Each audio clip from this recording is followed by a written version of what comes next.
Hi guys, it's Faye from Feisworld Media. It's that time of the year again where we review the revenue for 2022. I know it can be kind of a weird subject sometimes. All of us YouTubers are trying to do something like this to show creative entrepreneurs like yourself how we run our business.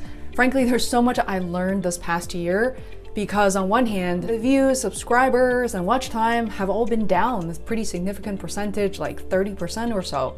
But some other parts of the business that we're trying to grow is actually booming, so I'm gonna show that to you.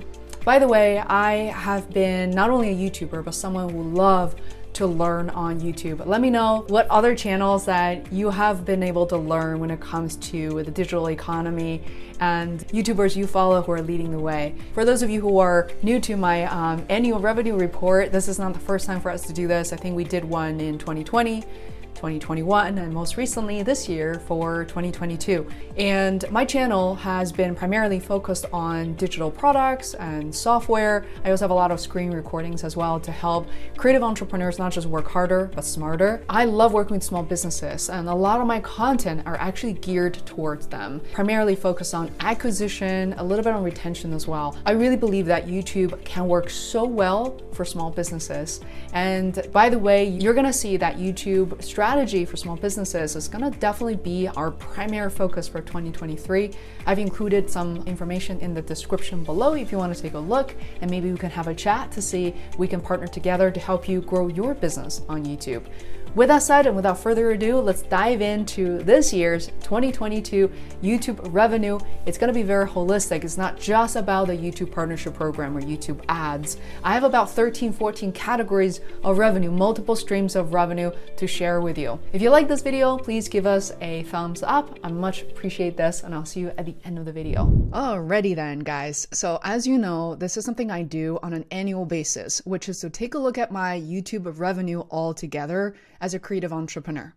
So looking at the spreadsheet, I actually made some adjustments, just so you know. So I have put all the dollar amounts and its categories for 2021 in column C, and I'm going to do the same thing for 2022. I also optimized based on some of these categories here that I didn't really talk about in 2021. So I'm gonna just plug in these numbers so you can see what it's like. First, let's take a look at 2021. You can do this by going to your YouTube studio, and in the upper right-hand corner, you can actually filter based on, lifetime, last 7 days, but there are also the previous 2 years, including this past year and the year before. You can also customize it as well. So, and you can also look at the trend going on here. 2020, we made more money. I mean, that's the first year for us to be monetized. And you can see that there's a little bit of a downward trend, which I'm going to talk about. So let me go ahead and just plug in those numbers real quick. Now let's take a look at the year 2022. As you can see, it even tells you compared to the previous year. It looks a little sad, I must admit. So it's down 30% on views, 45% on watch hours, and 35% down on revenue. Right, Coley looked at, to me, this down significantly, as you guys could see, 30% across the board. And I, at first look, I was thinking, wow, again, this is not what I was hoping to happen in 2022. Of course, everybody wants their channel just to keep growing, more views and watch time. But I'm also going to share with you about how some of the other categories actually transformed and changed over this past year. So first, we're going to start with brand deals. I went to FreshBooks and noticed I only did $4,100 worth of brand deals. I'm not surprised, by the way, because for this past year, I actually didn't really position our brand and didn't really proactively reach out to brands to work with. Now, I may have left a couple of deals here and there out just because I do my best for accounting, but at the same time, it's not something I really stare at every day. So there's not a lot going on, but at the same time, we have a lot of freedom running our own channel. And this means without a ton of brand deals, I really can make the content however I want. By the way, we're being very intentional about what we're doing in 2023, which is all about YouTube strategy for small businesses. So let's see what the next category, how it goes. By the way, I don't know what you guys use for scheduling. For us, we have been using Acuity scheduling, and most of these appointments actually come through YouTube. And people land on the website. Mostly, they will just consult me on Zoom, webinar training, virtual event strategy, and design. This is, by the way, where I would say the first line of leads will come from. And sometimes I just work on a single project. It's not something that I do on a regular basis. But a lot of these clients do convert into long-term, even retainer clients on a quarterly or on a monthly basis. So here we have the number 1440. Let's plug it in. So this is inside Acuity. Little less than last year, but more or less the same. Okay, let's take a look at, so consulting engagement in this case would be general consulting. It could be Zoom webinar, virtual event designs, marketing strategies, digital marketing, which is content strategy.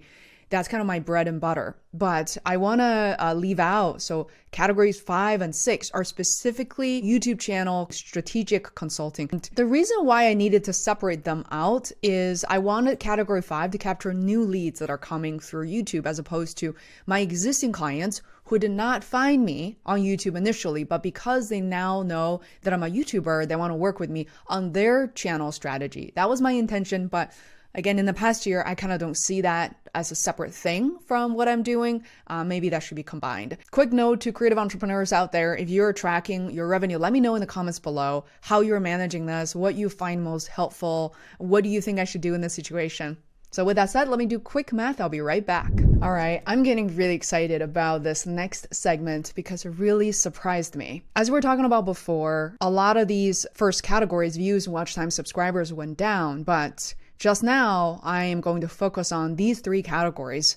First is category 4, consulting engagements. These engagements in 2021 were a little under $10,000, and in the past year, they were $13,640. Net new. It's not about YouTube per se. This one I'm looking at, this is actually a lot of Zoom webinar training, virtual event strategies, and moderation for this one client that I love working with because I've been using their app since 2016. Now, the second category really surprised me, which is when you work with the right agencies and agency partners, they refer a lot of these leads to you. This really shocked me. I was so excited to be working with my very first YouTube strategy clients in 2021.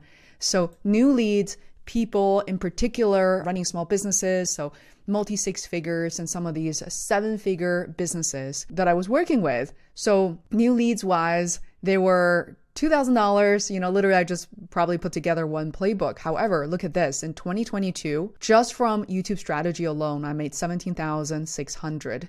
And this was very revealing to me. And that's how we decided to pivot our business to focus on YouTube strategy. Now, category 6. This is something that I feel like we don't talk about enough as creative entrepreneurs. I, of course, already had a business. I've had my business, Feisworld LLC, since 2016. And then since then, I have built up multiple, retainer clients focus on content strategy, digital strategy, but it was never really primarily focused on YouTube strategy. Now, a good portion of those clients are also interested in YouTube strategy. We sometimes start a conversation just to say, hey, I'm building a lot of experience. This really works. I know that YouTube can work for small businesses. Are you interested in exploring a relationship and exploring a strategy package with us? And a lot of my clients actually said yes. And it becomes a continuous effort for the year 2022. So from those engagements, even though not all our attention, all that time was spent on YouTube, a third to about a quarter of my effort spent with these retainer clients were actually focused on YouTube strategy. So right there, $34,797. I'm very pleased. Now, I'm going to show you right here. This is why it matters. When you're a new YouTuber, if all you focus on are views and watch times, and especially subscribers, all these numbers are vanity metrics. So you can get really discouraged, right? Burned out just by looking at these numbers on a regular basis. You see, it's only really quite red for me. Brand deals down 80% for me. At the beginning, I was like, I used to feel, brand deals were like this make me feel good sort of thing. But at the same time, I realized it can also be a burden when you have so many brand deals videos. And for us, smaller YouTubers, we often do like fully integrated videos. So we really don't get to talk about the things that are really essential for our channel anymore. And it's almost like the brand has taken over. So intentionally, I really didn't go out there and just look for brand deals. There's a significant downturn, but this is great. Look at all these greens, in particular, YouTube strategy leads up 780%. I'm so excited about this. So let me go ahead and plug in the rest of the numbers and I'll be right back. I also want to show you guys real quick of like behind the scenes. For instance, here is Amazon Associate, which I have made in this year a commission of $226. I'm going to plug it in right here. Not so different than the previous year, but take a look. the shipped items, a whooping nearly $7,000. Conversion, okay, nearly 3%. This is how much products that have been shipped for me to earn that much money. It's really quite low, isn't it? This is why that Amazon Associate is convenient, but you really cannot rely on it as the only source of income. And here you can also see like what people end up ordering and how many of those are actually fulfilled. I also want to show you guys real quick that this report I have on my website. Now, one thing to know that for the Zoom timers, they really haven't been very popular for the year 2022. And this is why that you can't just rely on like one idea and one digital product that sells for $10 a piece. So we already knew that was trending down. Now, we didn't migrate our website, as you can see, until end of August, beginning of September. And frankly, we didn't even install the WooCommerce plugin until much later on, I think the month of September or October right there. And since I have kind of steered away from Squarespace, I didn't really keep track of a report for how many Zoom timers I sold between January and end of August in 2022. But I assume it is pretty low, and I'm just going to round it up really to $500. It's probably a little bit more, but it doesn't really matter. So as you can see, that's kind of where I stand. And Skillshare, by the way, I'm a bit surprised that it actually went up. It's the same course. We really haven't updated the course very much. We don't have many to begin with. There's definitely an increase there. So let's kind of drag it down. And let's mark this one red. So wow, we made a lot of money through Zoom timers in the previous year. See, that's kind of completely gone. As an entrepreneur, when you look at a product, it's almost like, not like the product doesn't exist, but it just doesn't really have as much potential as the year before. It's kind of a temporary, not very much evergreen. Now, AV Now, we're not really doing much with them anymore. I'm going to take a quick look at TubeBuddy and all the other affiliates. Now, one thing to mention that I'm still trying to build the engine to more easily monitor affiliate income. It hasn't really been very easy, and our affiliates kind of change pretty rapidly. Now, if you're using affiliate hubs or platforms such as Impact or Share a Sale, that's going to make the tracking easier, but I kind of prefer to work directly with certain brands. That means I have to manually log into all these systems and figure that out, which is not the easiest thing. So with that said, I'm going to go take a look. I know for sure that because the final quarter, Q4 of 2022, we were so focused on affiliates. Actually, even before that, I would say from June to the end of this year, 2022, my content manager, Anna, and I have been drafting a lot of emails that's focused on products we actually use and love. And then later on, starting in September, my producer, Herman, and I have been so focused on SEO. We're still generating content like crazy, high quality content, building pillar content and cluster content. So I expect to see a little bit more momentum. Another note I would like to say about affiliates, it has been and will continue to be a very major focus for us here at Feisworld. What I have learned is when I actually use the products for my clients, magic start to happen, because if I'm in it all the time, like helping other businesses, not just my own, to grow with affiliates and to actually learn sort of all the bells and whistles of the product, then it just is phenomenal, because it actually gives me an excuse to generate a lot more content to talk about what works, what doesn't work. So you get the idea. Let me go ahead and just grab some affiliate income and show it to you.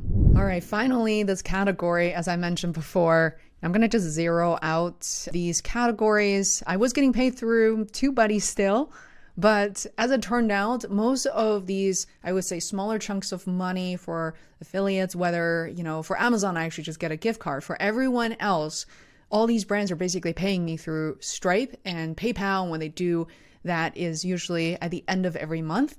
So as you can see, there's a pretty significant difference here. So let me go ahead and just get rid of that. Look at this. I would say, I'm pretty impressed by affiliate incomes this year. Sure, it's actually not that much for very serious affiliate marketers, but for us, this is a category we know we want to grow. And we're learning so much based on the software we're recommending. It's one thing to market software that costs $5, $10 and they cap it pretty low. You only get about 10% payout, or there's a cap of up to $100, or you only get $100 when 3 of your friends sign up, that sort of thing. But there are also software that are incredibly lucrative. things like TubeBuddy, but also I would say high ticket software such as Uscreen, Mighty Networks, and Podia. These, I would say, community and online course digital product based platforms are great. They're amazing to work with. They pay extremely well. So something definitely worth thinking about. Please let me know, who are your favorite affiliate partners and what are you most surprised by, or feeling like, I figured this is probably where you would, how everything will pan out, or are you particularly surprised by any of the numbers that you see here? So without further ado, let's do a quick run up of this year's income from YouTube. So this isn't my total income, but I would say YouTube is a very significant portion of my income looking at this report. Looking at all these numbers and just getting me really excited about 2023. One of the biggest areas of focus, you're probably not too surprised by this, is number one, new leads. Working with small business owners, again, multi-six figures and seven figures and above on their YouTube strategy, and how they can leverage YouTube as the biggest video marketing platform on the planet today. Number one, there's nobody comes even close to second place. How to leverage algorithms and techniques and research and understanding people's sentiment to grow your business without relying on constantly spending money on ads. The problem with ads, guys, is number one, in the year 2022, ad prices across platforms, including places like Google Ads and Facebook, they're all increasing. Number two, the moment you stop paying for ads, guess what? You're done, right? It's not going to really serve you anymore, as opposed to YouTube as a platform. It's constantly selling. To me, looking at this, I'm thinking, how much money will I need to pay for someone to constantly sell Feisworld for me? Not just one part of the service, We've been talking a bit about like virtual event strategies, YouTube strategies. So a number of services that we offer, depending on what people are stumbling upon. You make new introductions. One client, one call could turn into something much more significant. Now, if you consider YouTube to be able to generate consistent leads, top of funnel people, that's even better. So I have so much to say about this, and I'm trying very hard not to keep this video too long. If you find anything inspiring, intriguing, new, unique, whatever it may be, let me know. That's going to really fuel into my next video ideas. I feel like there's so much of this that we can break down for creative entrepreneurs. And welcome to the digital economy. And I'll see you in the next video.